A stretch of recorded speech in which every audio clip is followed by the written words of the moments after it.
Empire. Heel back to Hachimura. First off, happy Thanksgiving, everybody. It was more just shocking to hear from him and understanding that he gets the most assists from me and the most spoon-fed baskets ever. You know, the culture is actually damn good. To sit up there and to say you don't have a culture problem in the nation's capital, everything about the organization points to a culture issue. One guy took a in another guy's shoe. I'm a little pissed off about it, but I know how I am. I was kind of expecting it. It's disrespectful. It was like Eric Killmonger going for total domination. What's up is mine? We're not going to be fucking sunk this year. We're the Stanley Cup champions! Yeah! This podcast is all over social media, so follow us on Twitter at BeltwayBroPod, Instagram at Beltway_sports_bros_podcast. Also the Facebook group, just search Beltway Sports Bros Podcast. And you can also find us at BeltwaySportsBros.com. There's a podcast player right on the front page. If someone you know doesn't want to or know how to download a podcast app or even knows what a podcast is, just tell them to go to the website and hit play. Simple as that. Thank you for joining us today. We are the Beltway Sports Bros. I'm Matt Vazana, and as always, my brother Noel. Hey, Noel, after taking Tuesday off, I'm kind of fired up about today's show. I mean, like super fired up about it. You have no idea. We got lots of stuff going on this week that we didn't get to cover. You know, we were off on Tuesday. Martin Luther King Day, you know how it is. So we wanted to really enjoy the day. Yeah, we work banker's hours. We do, for sure. Lots of stuff, like I said, happened over the week, and I actually had some congratulations to go around, some new stuff that popped up. Can't talk about all of it, but first and foremost, congrats to Joe Biden and Kamala Harris. They actually survived the inauguration, so that was good. That was good. That was really good. Also, congrats to Alex Smith, as expected, winning Comeback Player of the Year. So good for him there. And this wasn't official last time we talked about it, but congrats to Chase Young. He actually won officially the NFL Defensive Rookie of the Year. And I don't know if you knew this or not, but he's actually the fourth Ohio State defensive player to win that award in 5 years. It's crazy. It's nuts. They just keep pushing him out over there. It's like when Penn State was like linebacker U, and the fact that some of them played on the field together at Ohio State is absolutely insane. It's like an assembly line. Imagine being a quarterback on the other side. Like, I'm telling you, it's like necessary roughness. It's like, blow the whistle. Yeah. Also, congrats to the Wiz for having enough COVID-free players to practice on Wednesday. That was a very good thing to see. And speaking of COVID, congrats to Dwayne Haskins for signing a one-year deal with the Steelers yesterday. So, good for him. Yeah, he made his rounds. He told Carolina to go screw themselves. Well, they wanted to put him on some future players list or some shit. And he just said, thanks, but no thanks, like a big shot. And that's what he is. Hey, I mean, I guess there's a market for him. There's two teams that offered him contracts, regardless if they were starter positions or whatever. So somebody seems to think that he has some type of potential out there. Regardless if he has his head screwed on straight, I don't know. But Tomlin isn't the type of guy that's just going to hire some loser or some guy that doesn't give a shit. I mean, he just has that type of track record. I mean, he's had some nutcases in-house. Juju, Antonio Brown, guys like that are established, but I don't think he's going to bullshit around with some guy that he doesn't know what he has, and on top of that is a head case. So, good for him. Hope he makes it. Yeah, I mean, it's a good spot. And honestly, I've compared Haskins to Roethlisberger in the past, especially those last three games that he played in 2019. I think he had kind of similar pocket presence. He's big and mobile enough, kind of like Ben, and I think it's a good spot for him. He'll probably be their quarterback for the next 15 years, so that's something to look forward to. Well, hey, I don't know how long they think Roethlisberger is going to be there. If he's there for another year, who knows? They could bring another guy in and then cut Haskins' ass. I don't know. For right now, I think they're bringing him in, like you said. He has the same type of build, same type of arm. I mean, mobility when Roethlisberger came into the league was a hell of a lot better than Haskins is. I don't think that Roethlisberger was that mobile. He just was very oh my God. Are you kidding me? Shifty in the pocket and able to avoid rushers because he was big himself. He looks like a fucking offensive lineman. At a University of Miami or Miami U or whatever the hell they call it up there in Ohio, he was a very mobile quarterback for the time coming into the NFL. What I'm saying is comparatively speaking to what Haskins is. Yeah. So hey, big build guy, maybe that's the type of guy that they want. Maybe they want to get back to that throwing the ball downfield shit, because all Roethlisberger was doing this year was Alex Smith in it and dinking and dunking all over the place. So, like I said, hey, Mazel tov. He got a contract. It's a 1-year deal. He could be cut by the first week of the training camp, so who the hell knows? Yeah, we will see. And huge congratulations in order for Noel's favorite trailblazing female place kicker, Sarah Fuller, for being asked to introduce the vice president on the Celebrating America telecast, I believe it's called. Look, I'm not a chauvinist asshole. I'm really not. Maybe a tiny bit. Who knows? Maybe people do think that I am. But this is a damn joke. You want to talk about no pride, no shame by this girl. I mean, it's not the fact that people are asking her to do things. If somebody asks me to do something or, introduce Kamala Harris or kick for Vanderbilt, I'm not going to say no. Right. But don't talk to me about this breaking ground shit and comparing yourself to Kamala Harris. I mean, in her opening speech, she's like, you have to fight for it. And she has on the back of her helmet, play like a girl and all this crap. And she's putting herself in the same limelight as Kamala Harris, who seriously broke ground on two different levels. And this girl's coming out and she dinked 2 fucking extra points. It was silver plastered to her. It's okay to not play in a different gender sport. Here's an example, okay? This is perfect at work today. I don't know. The ladies are bored, I guess. They decide to start, filing shit. Doing, I guess, quote unquote, the stereotypical what women do, at an office, I guess. They start to organize files. So I'm sitting there, it's dead at work. I'm like, I'm not fucking doing it. I'm not finding busy work just to do it. They're like, okay, well, could you carry those boxes? The men's work. I said, Miss Feminist. I said, all of a sudden now there's a gender gap that I got to carry boxes upstairs now, right? Such a double standard. We were joking around about it, but it's funny. The woman at work is always like, women can do just as much as men can do. And we kind of have that little banter back and forth, just in a fun way. Right. So I automatically come back, you want me to mow the lawn? Take out the trash. Change the oil on the car.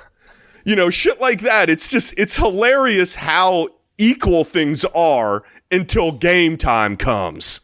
Yeah, I deal with this shit at home all the time. It's unbelievable. Right. Nobody else is allowed to take out the trash but me. And they don't know where it is. And I want these girls to absolutely know that the sky's the limit for them.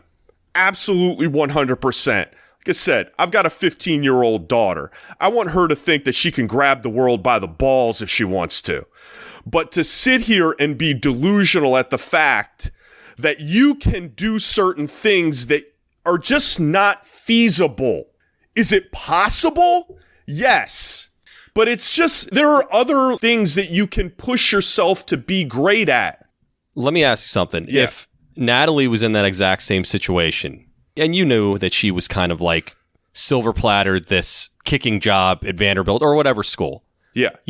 I'm sure you'd be proud of it regardless of the situation. Hey, you want to give me that scholarship for bullshitting around? Absolutely 100%. I'll be there at the game. I'll be proud of her. I'll let her say, take all the accolades you can get, and I will freaking hoist her up on my shoulders. There's no doubt about it.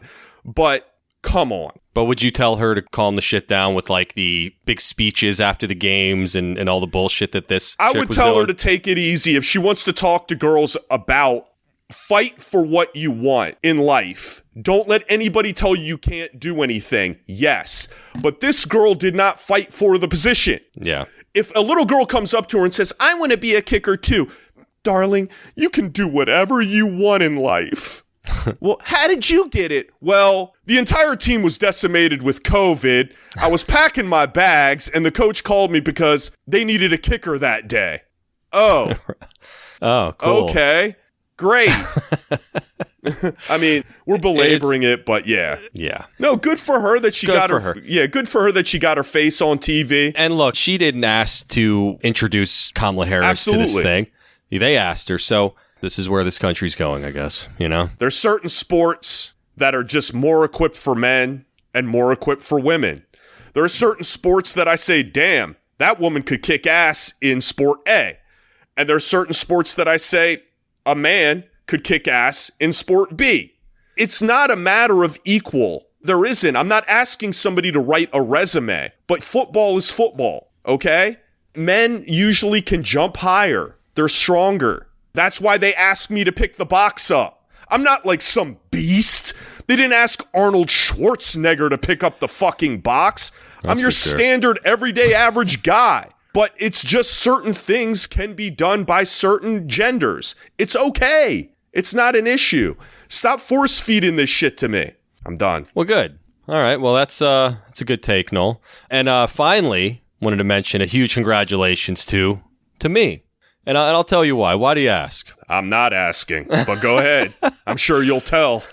Well, the Kyle Smith news that Rivera and him were having problems working together. And I said this in the last episode. There was no chance in hell. Well, it wasn't really you. It was your source. Okay. Well, I'm the one who broke it. Yeah. That's true. Okay. And, did you notice, though, that not 24 hours later, this shit was everywhere? On the Team 980, I heard Kevin Sheehan talking about this stuff. Now, look, I'm sure he has great sources himself. I'm sure he has some peeps. Yeah. I'm sure he does. But I didn't hear it anywhere else before the Beltway Sports Bros podcast. Just wanted to throw that out there. And it's nice to break some news once in a while, even though nobody seems to give credit where credit's due. Anyway. Good job. Thank you. You got it from me. Excellent work. At least you heard it. It's a shame. Right. The whole thing, it's a shame. And I know we're going to get into the upcoming hiring with Martin Mayhew and all that. But with the Kyle Smith thing and how that transpired, I guess they just really don't like each other or whatever direction they're going in. Maybe Kyle Smith's an asshole. Maybe Rivera's an asshole. Who the hell knows? They're just oil and vinegar, apparently. So, yeah. And Rivera's the man. And sorry, Mr. Smith. I wish 2 Smiths would go. Get the fuck out of my life. I'm sorry. Take your award and go. Well, actually, I tweeted this, and I'm pretty sure I'm right about this, but like he said on that, I don't know if you watched the 60 Minutes thing or not, but no. He said that basically he's coming back. He was sitting there with his incredibly hot wife and was saying that this last season reaffirmed what I can do in the league. Did it? It did. Did it? The thing about it is, though, what's he going to do? If he retires, he's going to be out that money. $24 million, Matt. Yeah. So $24 million if he doesn't play it down. I saw your tweets. You were absolutely 100% right. I mean, he would be an idiot. Mother Teresa wouldn't retire. Gandhi wouldn't retire if he saw $24 million sitting on the table. He'd say, I don't give a shit. I'll shovel shit in the back if you need me to. And that's what I was saying. He's a nice guy, but he's not stupid. Right. Okay. He would have gotten the money if he couldn't physically play. And that was proven, right? Now that he's played, he would have to either say, my leg's done, I can't do it. And that's a possibility he'd get out of it as well. And he has to retire due to injury. But if he retires based off of, I just don't want to play anymore, like Phillip Rivers or whatever, he's going to lose out on that money. It's a totally different thing. So in order to say, yeah, I'm absolutely playing, and he's not an idiot, he knows they're going to cut his ass. Right? He's going to get paid the full amount of money. Right. And people are like, oh, wow, I can't believe he's coming. He has no intention. No one's ever going to pick him up again. Absolutely not. I really like Alex Smith, but he wants to get paid to do nothing. If they were both out there at the same time, Haskins, as you can see, made a team. Smith wouldn't play in the I'm sorry, the XFL better than I do, but he might play in that. Might. Maybe. Just for name value. Just to get their commercials out there. But come on, man. You haven't stolen enough money from Washington. Really? I said this in old podcasts. He's a thief. He's a nice guy, but you proved your point that you can stand there and throw a ball 5 yards. Excellent work. And you had a team. He had some games that he threw. And you had a team that rallied around you based on what you went through. This defense started to play better when he came in. That offensive line rose to the occasion when he was in there, and that was the difference. Okay? Yeah. Yes, did he make some good throws? Yeah. Sun shines on a dog's ass some days. He couldn't make it through. He was a detriment in the last 2 games. What are we talking about here? And it also turned out to be a bigger problem because it was actually a bone bruise, not a calf strain. So he actually had a bruised bone in that bad leg. So they didn't want to raise up any real red flags, I guess, but he admitted that in the interview. So let's just take this, your Boy Scout here. Let's say they really want to make snowball's chance in hell, but let's just take it for a moment. They really want to go into the Deshaun Watson sweepstakes. Really do. This guy just signed a contract. He's making a shitload of money. They say, fuck it. We're all in. First round picks up the wazoo, whatever the hell it is. We'll do the Ditka thing for Ricky Williams, give you the whole damn draft. Well, they still got this asshole that they got to worry about on $24 million that's going to strap them down where they can't sign other vulnerabilities like another receiver, other positions that they need to fill because they've got that locked into another guy that's gimping around on the sideline for yet another season. Well, if you were in that situation, and if I was in that situation, you take every dime that you possibly could. Just like the Vanderbilt girl. Nobody's denying the fact that if somebody asks you to go talk for Kamala Harris, absolutely 100%, it's an honor. I'm not talking about these things, but right is right. He's made his money on it. He's not stepping up to the plate. Shit, even asshole Tom Brady has taken pay cuts. This guy's not asking for if he thinks he has a future in the league, renegotiate your deal. Well, in fairness, if they cut him, it's a $13 million hit. Okay. So, we'll have to bring Corey back on in order for that crap. Corey. But I don't know. It's just one of those things where it's like a bad penny. It's still something that we're talking about. Deservedly so, the comeback player of the year. We knew it if he played one down on the field that he was going to win comeback player of the year. He won it. You proved your point. Thank you very much. And let's move on. This is a team that has potential to be something. We've got a short frame of time here. We're bringing in a new general manager. Mm-hmm. Good transition coming here. Yeah. That has a lot to do over the next couple years for this team to be productive on the long term. Yeah, absolutely. And down the line, we'll get into situations like, Deshaun Watson, things like that. I don't think there's a chance in hell of that happening, but we'll get into that at a later time. We're going to talk about the GM situation, though, and I wanted to let you guys know we are going to have another Top 5. It is Top 5 Friday, so keep that in mind. If you all are still listening by now. Yeah, if we haven't put you to sleep. or if we lost the feminists by now. That already happened. That happened a year ago. All right, well, a little bit of a curveball that was thrown. Washington is now hiring former Redskin cornerback. I said Redskin because he was. Martin Mayhew as the GM, leaving his role as the 49ers VP of player personnel. The rumor originally was that former Panthers GM Marty Hurney was going to be hired on as Washington's GM, but instead he's been hired on in a senior front office capacity, and they haven't really gone into specifics about that, whatever that is. So a little bit of a background. Mayhew was the Lions GM for 8 years and ended up with a record of 47-83. That's with 2 playoff losses, losing in the wild card round both times. Something of note, in 2008, which is Mayhew's first year as Lions GM, they went 0-16. Not necessarily his fault, but it was the first year that he was there. I mean, that ain't a good start, though.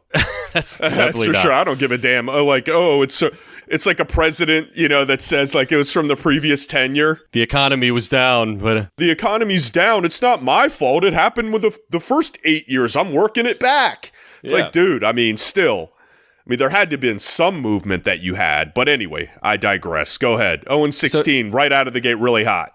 Yeah, and they kept him, which was nice of him. But not a great record as a GM. Obviously, since 2016 on, he's been doing other positions, kind of similar to Kyle Smith. Not an actual GM, but a kind of lower level role. So, what do you think about this? This is kind of a surprise. We knew that Martin Mayhew was coming in. We thought maybe assistant GM or something like that. I thought he was just going to take the role of what Kyle Smith was doing. And he was going to kind of do the same type of thing he was doing with the 49ers. That's what I was under the impression of, but apparently not. I guess Hurney's had his 2 shots. Now they're going to give Mayhew his second shot. But both of these two together, I'm looking at this information, Matt. I tried to look down the list of drafts. He's got 2 big names. It's really difficult. He's got Ndamukong Suh and Stafford. And any idiot would have drafted Stafford that year. Come on. That doesn't even count. Exactly. Those don't even count. It was like, okay, good job. Even Kyle Smith, if he got credit for the Chase Young pick, good job. I mean, the no-brainer. There are other deeper picks. You go down into the nitty-gritty when you're going down deep. This guy drafted 2 punters in his tenure, too, in the 4th round and the 5th round. Now, I'm not going to give you a breakdown of every single freaking pick this guy did. This punter better kick to the fucking moon. The record speaks for itself. He was a general manager for 8 years. Yes, he has experience in the realm. He's a former Redskin. I guess we can say that in this. You can say that, yeah. Do you think he does? Yes, I'm a former Redskin. I don't think he does. I'm a former football teamer. Football teamer. Yeah, I think it depends on the person, really. I think Joe Gibbs still says Redskins. I have no doubt. Me too. You know. Here's another weird thing. Not on the Martin Mayhew thing, but I did notice San Francisco is getting compensation, a 3rd round compensatory pick. Okay, they're getting 3 compensatory picks over the next 3 years because they lost 2 minorities in their front office. Now, really? Yes. Now, my question is why are they getting rewarded for letting their minorities go? I think that it has to do with them getting jobs that are higher level than what they have in the organization. Basically, I think the goal is there to push your minority people into a higher level role within another organization. So they're crediting the 49ers for doing that, not him? He worked as a general manager. He was fired as a general manager. He got demoted at another location. He's an experienced guy. Maybe he's deserving of a second opportunity. The 49ers didn't have anything to do with it. What did they do? Put in a recommendation? Well, they did promote him last year. No, I get that. But they weren't willing to make the leap and put him as general manager. Why are they getting the benefit of it? Yes, good job, applaud that you hired minorities, but you weren't willing to upgrade them. What the hell are you getting benefits for? They went someplace else. They worked their ass off. They proved themselves that they were valuable to an organization. You weren't willing to make the leap. So another organization grabs them, gives them the promotion that they probably deserved. Some don't. In any race, some of them don't. They're retreads, just like, I'm glad he got it over Hurney. That's for damn sure. But you're rewarding the 49ers for not promoting your guys and giving them 3rd round picks? Well, it doesn't make any sense to me. Do you fire John Lynch? Just say that we've promoted you to GM? I mean, it doesn't... No, I understand that. But just the compensatory pick aspect that the 49ers are getting rewarded for something they had absolutely nothing to do with makes no sense. I think it had a lot to do with them because they did promote him last year into the VP of player personnel. And to me, that's a good sign. Obviously, they've done a good job with the 49ers. I mean, they were decimated with injury last year or this year, but prior year they were in the Super Bowl, right? Yeah. So I don't know. It just seems strange to me. Maybe if you were an up-and-comer, started out as a scout, moved up, you kept building them. No, but I guess what I was saying, I think that that's a good sign that he's maybe figured some things out, because if they thought highly enough to promote him to right under John Lynch, and they've done a hell of a job with building their roster, that's one positive outside of his horrendous record with the Lions. And I wanted to say as well, they had to give him a GM title in order to pull him out of San Francisco. Right. So this could be like a Doug Williams situation, that he was a VP in name only. He didn't actually have any real say in any of the player personnel decisions. And to me, you mentioned before him taking Kyle Smith's position. I think that's a very real possibility, because Marty Hurney did run shit with the Panthers, twice. And just because he's going to have a different title doesn't mean that those roles aren't going to be the same, if that makes any sense. So in essence, Hurney still being the real GM, and because they had to give Mayhew a raise in title specifically to get him to the team, it may be the same situation. Well, even the case, they saw value in him, willing to give him that title in order to pull him away. So regardless of whatever title is, I think this is going to be a group decisions. I think they're going to do this with Mayhew, Hurney, Rivera, whomever else in the room. Hopefully a hell of a lot better version than the old committees that they used to have with the Bruce Allens of the world, and however the organization and ranking system was back then, God only knows. Yeah. But I think that they had confidence in Mayhew, came in for the interview, and they liked what they saw, and that's fine. I'm just looking at Hurney and Mayhew's decision-making as far as rounds 3 through 7. One thing that I'm concerned about with the Hurney aspect, I don't know how much power he has, is he will allow players to leave, okay? Washington has some big contracts that are potentially going to be coming up.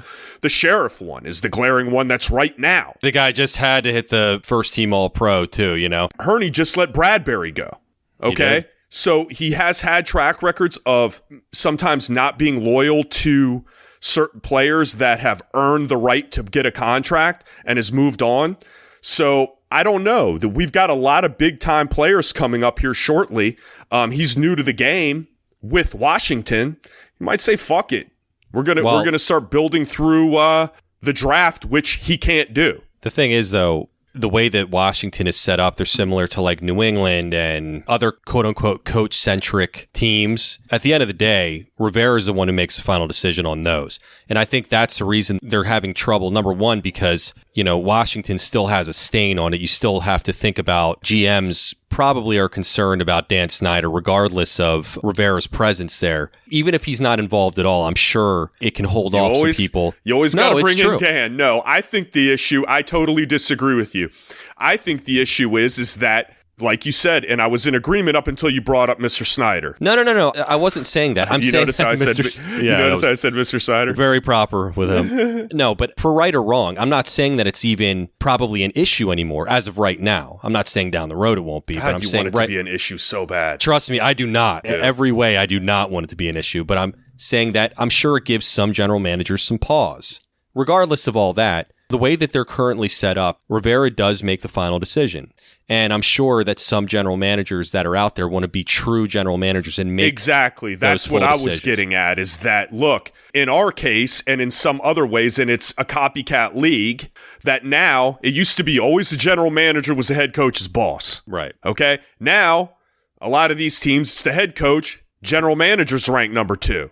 So if I'm an old school general manager, the reason why Hurney's there is because he's on his 3rd stint. And he's old as shit. He's just happy to be there. He's just happy to be on a team at this point, man. But you get a regular up-and-coming general manager, an upstart guy that's like hot off the presses, teams are clamoring to get him. Fuck you. I'm not answering to the head coach. Are you kidding me? But we're coach-centric. Yeah. But this is how we do things here. You're still got a voice.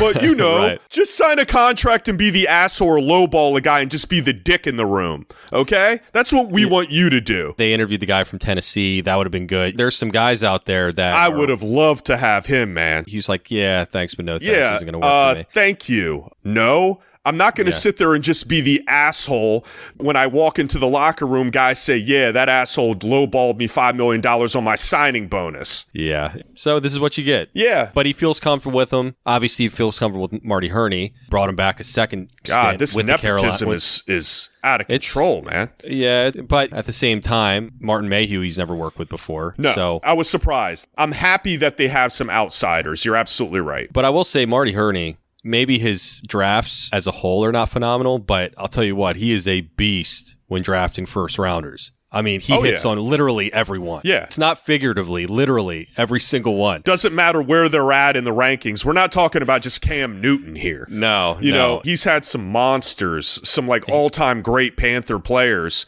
Hey, good. The first 2 rounds can make a franchise. Yeah, if you don't hit on your first round pick, which, trust me, Washington is not on many different occasions, we just let one of them go, for instance. If you've got a guy that at least can hit on a first round pick, I mean, you've done a good job in that regard, and hopefully they can have people on that team, and hopefully Kyle Smith is willing to stay. I don't think he is, but that seems to be his forte. My issue is this, and then we can kind of move on, Matt. These guys, Hurney and Mayhew, based on their track record, there's no dig. Right. Like I said, it's superficial. It's the first couple rounds. Okay, yes, they're very important. But a franchise, especially with some of the vulnerabilities that this team has, you've got to find a few diamonds in the rough. You've got to find one of those players that adds depth, that is even on the team for a few years. Well, that's what consistent winners do. Exactly. The 3 of these guys getting into a room and analyzing and scouting and looking at stuff, I just don't have that serious confidence that they're going to be able to dig deep and say, okay, in the 5th round, we're going to trade up based on our board to get this guy because this is a steal right here. This is a guy that we had a 3rd round grade on. He's in the 5th round right now, and we're going to go up and we're going to nab this guy. I don't have confidence that the 3 of these old men are going to be able to get into a room and do this. Hurney did draft Josh Norman in the 5th round. So there you go. That's just one claim to fucking fame. That's it. Greg Hardy, 6th round. He made the Pro Bowl. But then he. Oh my God! I think he's like cage fighting now or something. Yeah, he's like some completely shit like psychotic. That. Damn. Yeah, he's Cowboys gave him a shot. Yeah, he did okay, but then he, same old, whatever he does. Yeah. Hey, he drafted DeAngelo Williams. I got a story about him later on. Yeah, you sure do. God. To close things out here, you have to base track record on, what else can you base it off of, right? And bottom line is, though, Marty Hurney was involved in 2 Super Bowls, lost them both with Carolina. Yes, he was not the general manager when he made the 2nd Super Bowl, but that was his team. Gettleman kind of reaped the benefits of what he did. And again, I just go back, Hurney's 1st round picks, every single one of them's an all-pro except for Jeff Ota, who was a offensive tackle, and he just was actually really good. He just got injured and couldn't come back. So I don't know. We'll see. I'm more concerned. I'm more concerned about Mayhew because that Lions stint was not pretty. No, to say the least. Not at all. But we'll see. And hey, welcome back, Martin Mayhew. Yeah, welcome back. All right. Well, I think that's it for that portion of it. Yeah, let's get into some good stuff. Yeah, so after the break, we're going to get to the old Top 5 Friday. I never know how to say that, by the way. Top 5 to the Top 5 or the Top 5 Friday? Whatever. Now you're making me think about it. I'm telling you, Top 5 Fridays is probably the best way to say it with the Fridays. Fridays? Top 5 Fridays. Okay. Or Top 5 Friday. I can say it fine. Yeah, I don't know. It's very debatable. But anyway, all right, we'll see you on the other side. It's almost that time when you put your name in a grid and hope that your box hits the final score, but you don't have to wait until February to start winning. With Boxes, you can play box pools every day for every game. Boxes is completely free to play, and you can win big. Washington football fans who download the app from the App Store or go to boxes.com, that's BOXIZ.com, and use our code BROS20 to get free bonus boxes where you can win cash and prizes. We'll have new games every week and incredible prizes in the playoffs. And for the big game, that will include tickets to next year when fans can finally return in 2021. So go to boxes.com for more info or download the app now. BOXIZ. Use the code BROS20 when you sign up, and when you enter our contest, it's free for you and your friends to get in and win.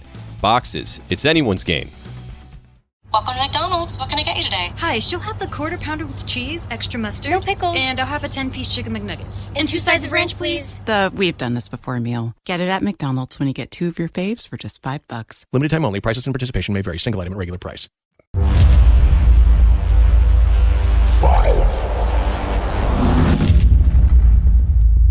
4, 0.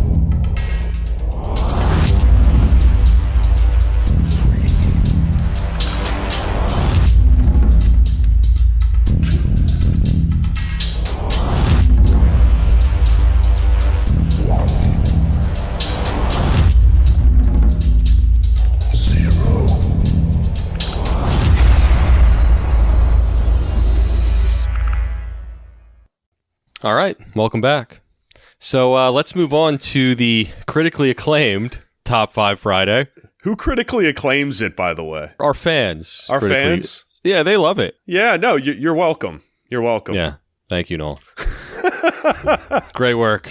Great work. I like the good bits. The good bits. Listen back to the Snyder shit if you want to hear about what the good bits are. Yeah, you should do yourself a favor, just go back and listen to every episode, but especially those ones. Noel and I, some fucking battles with those. But so, we're going to do something a little bit different than other lists that we've had. Mainly because Noel's a loser and doesn't know anyone worth a shit. So, right. I don't want to know. No, I'm going to let you take over for being the MC portion, I guess. Or I'm going to be play-by-play portion, whatever. The host. The host. Let me preface the show first. So, Lindsay, my wife. Oh, and happy birthday. Happy birthday. Belated birthday to Lindsay, by the way. Yeah, so this made me think of this list for Matt. So Lindsay she goes to Starbucks, she runs into Joe Gibbs. Actually, quite a bit. I thought we lived in the D.C. area, Noel. I don't understand how that happens. He's up in the Starbucks. So he likes the Starbucks up in D.C. What do you want? Of Gaithersburg? Yeah, the Gaithersburg the G-Bird Starbucks. So she runs into him quite a bit. And, they've had nice conversations in line, this and that. So it made me think the amount of celebrities or athletes that Matt has met and the awkward moments that he's had. So why not do no pride, no shame, weird moments, like, cringeworthy. So we're going to do a Matt's top 5 awkward athlete moments. That's what we're doing today. What do you think about that, Matt? I'm excited. Yeah? I have some weird situations that pop up, and, some that I've created on my own and others that just pop up, and I don't really understand why. Some of them I remember hearing about them back in the day, so I'm going to be surprised by the details on some of these with the rest of you, so it should be fun. But to start off, though, also, this didn't just start recently as a grown man. Like, he's been having these no pride, no shame moments since we were kids. I've got a perfect example. So we were in Italy with my parents. I think, what were you? Probably maybe 10 years old. I was probably around. Maybe. Yeah, maybe around 10. So we were in Positano in Italy. No, Portofino. Oh, we were in Portofino. So we're on the water, walking, having a nice stroll. Beautiful area. You couldn't believe who you saw sitting at a table drinking an espresso. Don Shula and his wife. They were just sitting there. He used to be the GOAT, I guess. Not quite anymore. Yeah, I mean, I think he's been overtaken, but, he's good enough. Good enough. So we pass by. All of a sudden, my dad, he walks by and says, "Hey, coach." Just keeps walking. Yeah, it doesn't break stride. Looks over, "Hey, coach." And nobody knows Don Shula over in Italy unless you're an American guy. So he walks by, and I walk by, and I turn around. And all of a sudden, Matt's at the table with Don Shula and his wife. 10 years old. It's cute, a 10-year-old. Hey, really friendly people. I kind of was like halfway just kind of glancing over. You were so jealous. I wasn't jealous. I was like, what the hell's the guy going to talk about? A couple old people. Well, okay. You weren't there with me, and I'll tell you what happened there. Yeah. So I was with Don Shula. I said hello to him. And this is embarrassing, but I lied to him and said that I was a Dolphins fan. See, this is what I'm talking about. And I was like, I didn't know what to do. He's like, "Where are you from?" I said, "I'm from the Washington D.C. area." West Palm, son. And I was like, I'm a Dolphins fan. He goes, "You're from D.C. and you're a Dolphins fan?" And this is when the Redskins were awesome, by the way. Who's your favorite player? Larry Zonka. Dan Marino. Dan Marino. No, but so he signed a Portofino, Italy thing. And I don't know. No, it was like an itinerary or something. Yeah. His wife looked through her purse and grabbed, and he signed it. Didn't she give you some candy out of her purse or something too? No. They wanted me to take a picture. Don Shula and his wife and another couple, and they asked me to take a picture for him, and I did. God. Don Shula signed the thing, and I had it for 20 years, and I don't know what the hell I did with it. It's gone. Yeah. Gone forever. Guy was just trying to be anonymous. He was so cordial, though. In a foreign land. I mean, I'm sure he was happy because he's getting badgered all the time when he's in the U.S., right. But, like, just going up. Guy's just trying to have his little tiramisu and an espresso, and this little snot-nosed kid comes over. It's like, "Hey!" Yeah, and lying. I enjoyed my cappuccinos in Italy. So if you're I'm not going to get into that. Oh, man, anyway. No. That's for another. That's another tale. But, yeah, so it started young. The lies to the athletes and to the coaches just to get in good. But well, hey, think I made their day. I think it gives everybody a good idea of where we're going with this. So why don't we start the list, Matt? What's your number 5 awkward encounter? Okay, so no, you're not going to be very happy with this, but I've got a couple wrestlers on my list here. But hey, no shit, they're athletes. Stalker boy. No. This had nothing to do with stalking. Yeah. Okay, so I used to work at Enterprise Rent-A-Car. And I used to work at the Charlotte airport many moons ago. So if you've ever worked at Enterprise, you know that you can do pretty much whatever you want. You get free upgrades, whatever. But on this day, and this day only, we had some kind of a huge thing that was happening, and they couldn't give away any SUVs for free or at all, even if they paid for it. Okay. Right. So we had this big meeting. They literally said, "You will be fired if you give an SUV away. words verbatim, okay? I didn't think much of it. Whatever, fine. Okay, I don't give a shit. And so what happens that day? So the way it worked at Enterprise, the ticket would print up where they come in. There'd be a busload of people that come in every so often from the terminal, getting off the plane. So I looked down at the sheet, and it says Matt Cardona on it. I was like, that name sounds really familiar. We had a mirror. I looked up, and it was the other side, and the other side was Zack Ryder. If you've ever watched WWE, Zack Ryder's his stage name. Matt Cardona. I don't know why I knew his real name. I have no idea, but I did. I do. All right, so anyway, I was like, shit, Zack Ryder, awesome. Very nice guy. And then anyway, he was traveling with Dolph Ziggler. By the way, at this point, everybody's wondering, when does somebody I know walk in? You will know soon. So Dolph Ziggler is there, and true to his character on TV, total asshole. I mean, scumbag. He takes control, even though it said Zack Ryder's name or Matt Cardona's name on the thing. Dolph took control of the situation. Bring him out to the car, and he's like, hey man, this is Dolph talking. He's like, hey, we got a really big guy coming with us that's traveling with us. Can you give us an upgrade to an SUV? And I was like, Jesus Christ, of course, today. And I was like, man, I'm sorry. They literally told us 15 minutes ago that we will get fired if we give an SUV away. And he goes, yeah, okay. You know, the face of like... He thought you were bullshitting. I would have. Right, of course. And I was like, I swear. I was like, I swear to God, any other day I'd give you one. And he's like, yeah, whatever. Rolls his eyes. And then I feel this presence over me behind me. And I look back, and it's Kane. I look behind me, and I was like, holy shit. The largest man I've ever seen in real life. He's legitimately 7 feet tall. Yeah, without the boots on. Yeah, without the boots. We'll call him 6'10" without the boots on. Yeah. So I get him a Ford Fiesta, which is like the biggest piece of shit. Yeah. That's all I could get. We had nothing. It's like a clown car for him. So Kane rolls in. He's getting in the back seat. Really struggling. You know, he's like, ugh. And he just looks at me. They let him get in the back to boot? In the wrestler's world, back is the best seat because you can put your legs up. Oh, God. Okay. In wrestler's world. Well, there's a lot of traveling. So the junior guy is always the driver. Yeah. Which was Zack Ryder in this case. Did they flick you off? No. Kane gave me this death stare. Then they slowly drove away. And then that was it. Hates your guts. Hates my guts. And I legitimately couldn't do anything. This is what you have me getting into. Really? Like, as his knees are pressing up against the chair in front of him? Like, really, asshole? Really? How about this? You fucking pay for it. Right. You guys are fucking millionaires. Yeah, you want an upgrade? Sure. Come on back inside and we'll redo it. Fuck them. You're absolutely right, Matt. Even though you would have done it because you're spineless and you would have given him the upgrade. Of course I would have given Kane, come right in, sir. I would have done it for Dolph. But I probably would have given him a fucking stretch limousine if you could have. I didn't know that Kane was coming. He came at the last second, and I would have been more than happy to oblige. But, you know, it wasn't And he hates your guts. Good. They all do. They should have paid for it. Fuck them. So, yeah, awkward situation. I'm glad you were in it. And I'm glad Kane intimidated you to a certain extent, but they deserved it. All right, let's move on. All right. Number 4. Number 4, a little closer to the DC area here. My number 4 is with a situation in Tampa. So I went to University of South Florida, I've mentioned a few times. Go Bulls.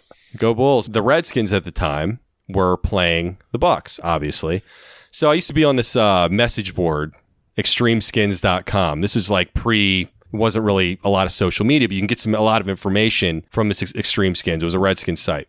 Anyway, I got information about where the team was staying.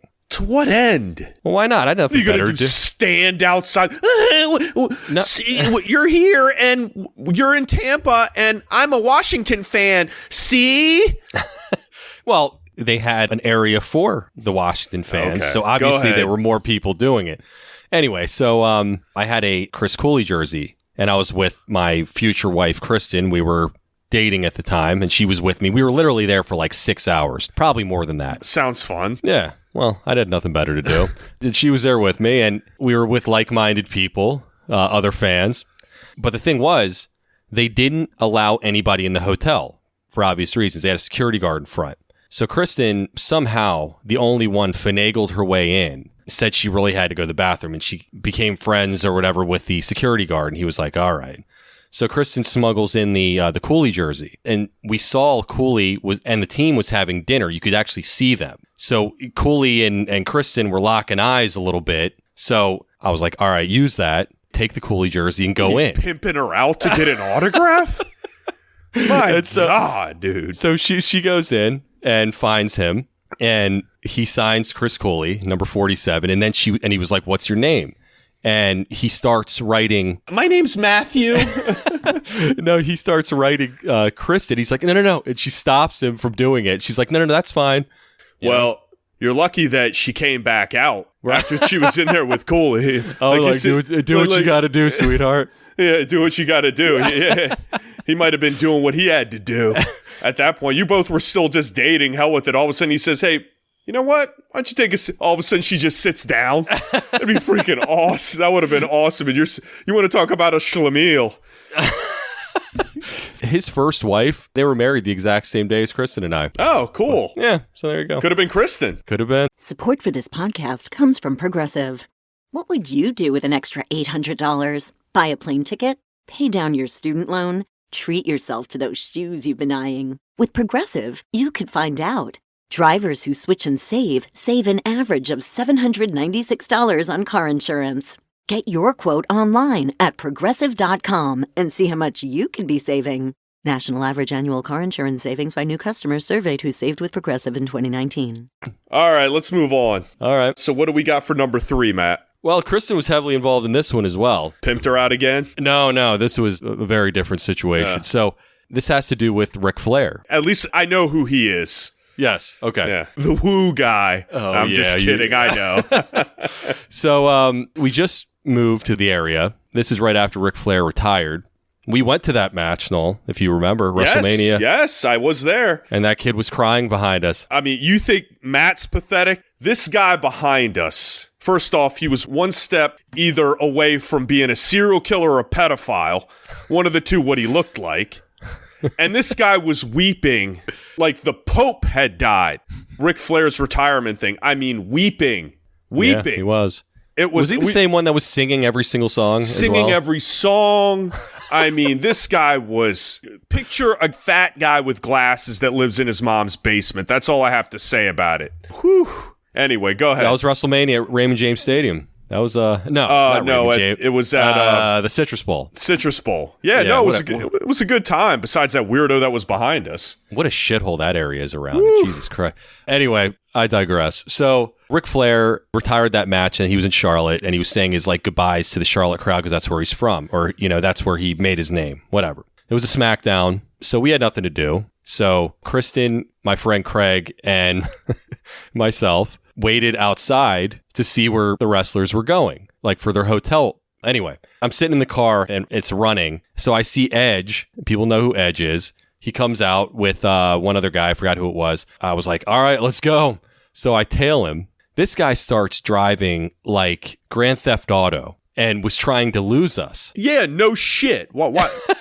These guys at this point know if somebody's tailing them. They probably get tailed all the time. Well, okay. Well, I did as well, but they're like crime bosses at this point. So I was tailing them, and I've never tailed anybody before. The greatest tail job of all time. So everything's one way in Charlotte. So he took this turn, and I was like, oh my God, he's gone. I don't know how I did it, but somehow he appeared right back in front of us.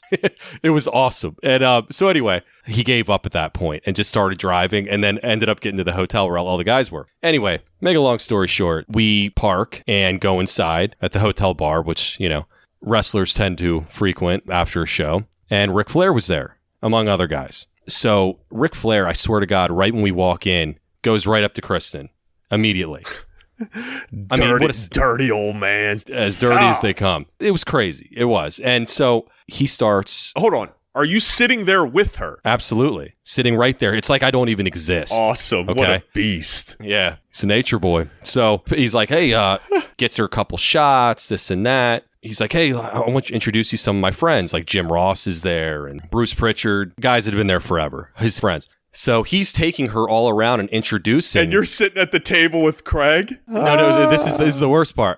After I introduced myself, I was like, hello, Mr. Flair. I was like, hi, I'm Matt. He's like, did you say Mr. Flair? Yeah, he's an old man. Hold on, wait a second. Now, I'm not supposed to say, no. Ricky boy? No. What's up, Nate? No. At the moment that he's hitting on your girlfriend or wife at that point now. And pretending that you don't even exist, cordial behavior goes out the window. I'm not saying you had to get up and kick his ass or anything, because you would have gotten destroyed by the mall of wrestlers that were in the place. But you don't have to still have, like, manners with the dude. Well, in fairness, I did it at the very beginning. So it was before. Okay. So all right, fine. So so it was initially when he came over to the table, you're like, hey, Mr. Flair. And then things spiraled out of control at that point. He didn't even look at me. He brings Kristen. He's like, let me buy you a drink. Was he bombed at this point? Bombed, probably coked out of his mind. Who the hell knows? Who knows? Anyway, so he's introducing everybody to this. By, 20 minutes later, they're literally doing the Ric Flair strut together in unison. I mean, this guy's pushing hard, man. He's a caricature of himself in real life. Well, he knows that that's what the ladies want to see. Yeah. He's probably cries himself to sleep half the times when he goes into his fucking room. He's pathetic. I hope so. But after the way he treated me, he didn't treat you anything. He pretended you didn't exist and you was indifferent to you. That's even better. He dominated you. Well, and I wasn't concerned that Kristen was going to go home with Ric Flair that night. I'm not talking about that part of things. So I just kind of found it funny. They didn't disappear for 15 minutes. I mean, she was sitting there just dealing with this stupid old man. I mean, basically is what was going on. But she definitely, went along with it. Oh, no. I mean, hell, it was a cool situation. I mean, she's doing the strut with Ric Flair. Who the hell wouldn't do it? I mean, it was surreal. You two buffoons, you and Craig are sitting at a table, and I could just see the conversation. Like, you're talking, and Craig is just going, "Durr, there she goes again, durr." It was like, this is crazy. This is crazy. I mean, it was. But it was surreal, and that was... wow. Ric Flair owned you. That's all awesome. Right, so moving on. Yeah. Numero dos. Kristen's no longer involved with the next two, so... Yeah, there we go. Done pimping her out. You've grown up. I didn't pimp her out on that one. The Cooley one, absolutely. Can't agree more. All right, so my number two is Fred Davis. If anybody remembers, the former tight end who actually took Chris Cooley's job. This was awesome. So Craig, again, came with me. The first year they were at Richmond. We met over there in Richmond and watched a couple practices. We were there for like 3 days. The night before we left, hopefully Mom isn't listening to this, we went to a gentleman's club, Craig and I. And oh, God, Craig did not want to go at all. No shit. Just to give you all an idea of Craig's like a big teddy bear, but talks less than a teddy bear talks, like an actual stuffed animal teddy bear.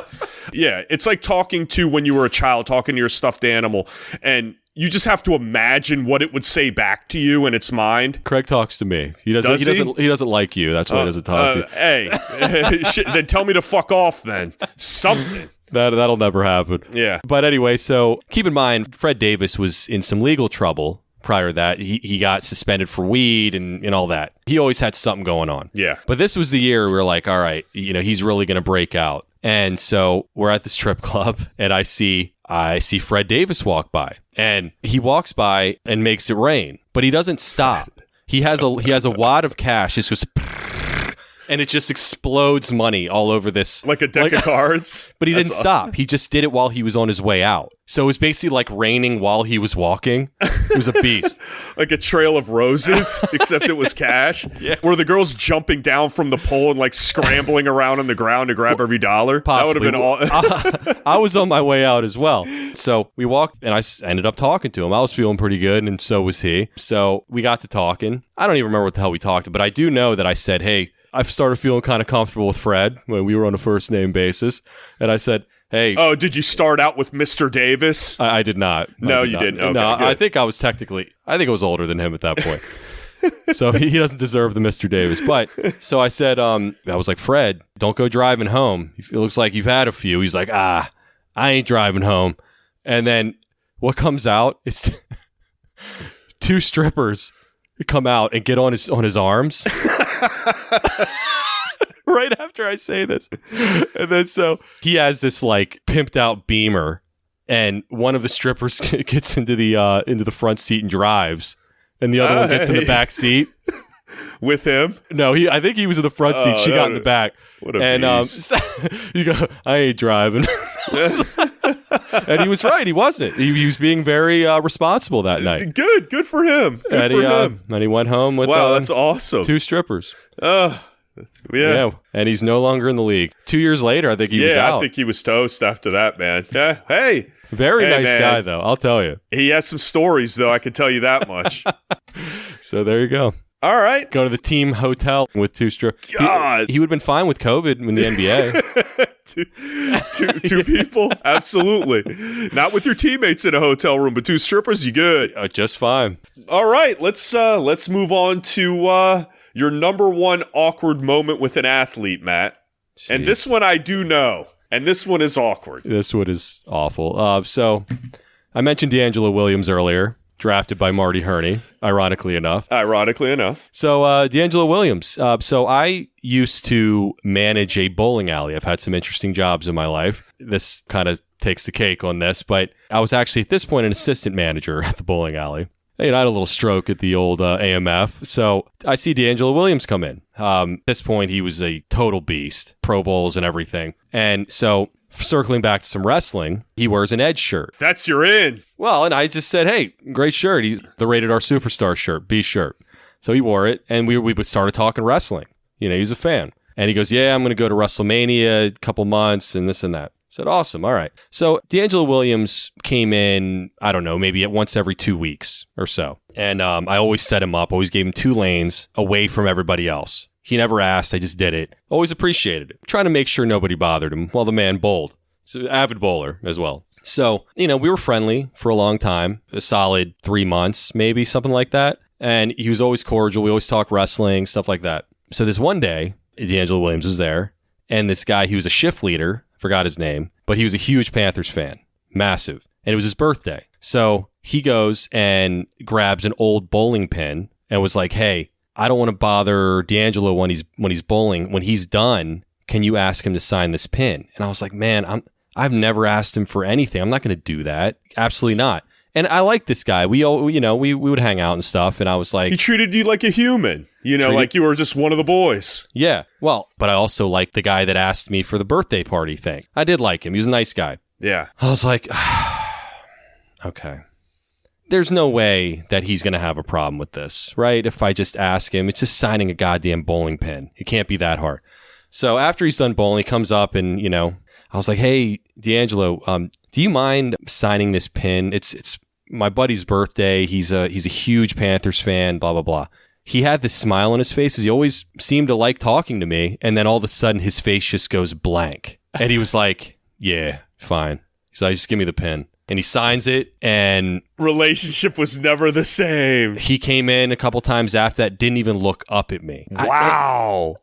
I didn't know that he never talked to you again. I just thought it was just an awkward moment, not multiple times after that. Damn. I would check him in. He'd be like, something like that. Like, wouldn't even say what's up, anything like that. You were a sellout. You were just like the rest. Wasn't even for me. He thought you liked him for him. You destroyed whatever small portion that he had faith in humanity. You destroyed it. I pulled it from him. And, and the ironic part was it wasn't even for me. I legitimately was just trying to do a favor for somebody else. Yeah. Every time he looked at you and he had those conversations with you, he said, this guy, all right, this guy likes me for me. Not for my autograph. Not for my autographs, not for my money, not for my fame. He just wants to shoot the shit about wrestling. He doesn't give a shit who the hell I am.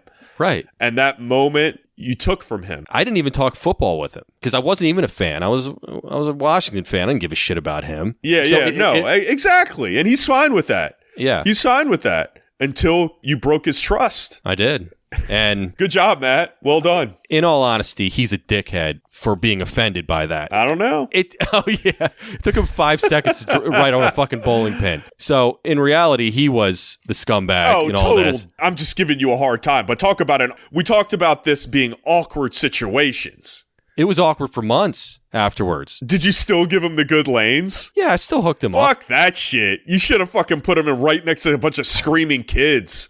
Screw him. In a way, I felt bad, though. Like, I felt like this was my fault. But in looking back, what an asshole. No, absolutely. Initially, maybe, the first time he's like, dude, okay, yeah, sure. But after that, and he sees that you're still giving him the good lanes, and he comes over, Grow the fuck up. You're an athlete. You're a celebrity. Whatever you are. Did you think I was going to sell this used bowling pin somewhere? Yeah. And dude, that's if I was that gaga over you, I would have done it the first day. Right. Fuck you. You think that I was playing the long game? I didn't know you were ever going to come back. Like, what? I wasn't thinking because we had talked for 3 months that all of a sudden I was going to ask you for money. Right. Get the fuck out of here. Sign the bowling pin and get the fuck out of here. And next time I'm going to put you next to a bunch of screaming kids, and there you go. Or you just don't have to come back. I got the autograph. I wanted anyway. Well, so finishing off the list, that was absolutely awesome.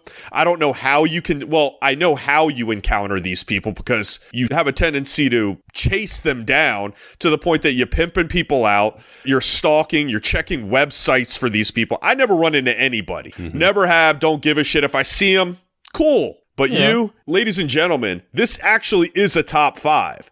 This isn't, just 5 people that he's met, and we just made it this way. He really had to narrow this sucker down. I don't know how he sees them, but he's got a laundry list of people out there that are like, ugh, that guy, really? Oh, please, that's not. Look, I've met Ron Rivera. I didn't even want to talk to him. I've met Hulk Hogan. I did want to talk to him very much. You don't have to defend. Hey, you were there for that one. You're good. You're good.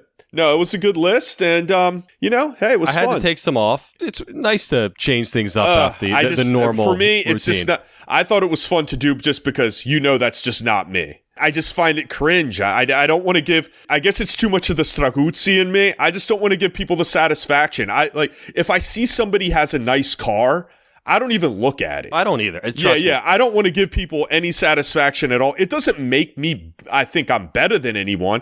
I don't want someone to have the opportunity to think that they're better than me. In fairness here, we gotta end this, but the SmackDown thing, I wasn't trying to give anybody any feeling that they were better than me. I just wanted to see wrestlers. I wasn't gonna sit in the corner bar. I wasn't gonna hang out. You're a grown damn man. Grow up. Yeah, it was many years ago. But then DeAngelo Williams, that's exactly what happened. I didn't give him any satisfaction, and I even knew who the fuck he was. Good. And that's why he liked me. Yeah, and good job. And he thinks you're just like everybody else. At the end of the day, you were just like every other peon that they have to sign an autograph for. Yeah, fuck him. Never forgive him for that. Anyway, well, that's going to do it for this episode. We're on all major podcast platforms. Please rate, review, and subscribe. If you like this show, please share it on social media. Follow us on Instagram, Twitter, the Facebook group, and our website, BeltwaySportsBros.com. Enjoy the championship games this weekend. Yeah. Those are some solid games. Green Bay and Buffalo. That's who I want to see in the Super Bowl. Is it weird that I kind of want to see Brady do it? I don't know why. It is weird. He's got some kind of likability factor for me now. I don't. Does he? Yeah, it's weird. And also, it's also because I want to see Washington, that they got the 8 points with Taylor Heineke. God, I knew that's why. God, again, just loser talk. Legitimize. Like, see? We lost to a really good team, guys. With our fourth quarterback, yes. Yeah, good. Well, right. I'm not going to sell my soul to want Brady to win another Super Bowl just to show that Washington was a formidable opponent, Matt. Absolutely not. I want to see a good Super Bowl, Green Bay, Buffalo, and then whoever the hell wins it, wins it. That would be good. I'm not rooting for anybody. I just want to see a good game. The NFL wants to see the Chiefs, and either two are fine from the NFC. They could give a shit. If Mahomes can play. He practiced. I think he's going to.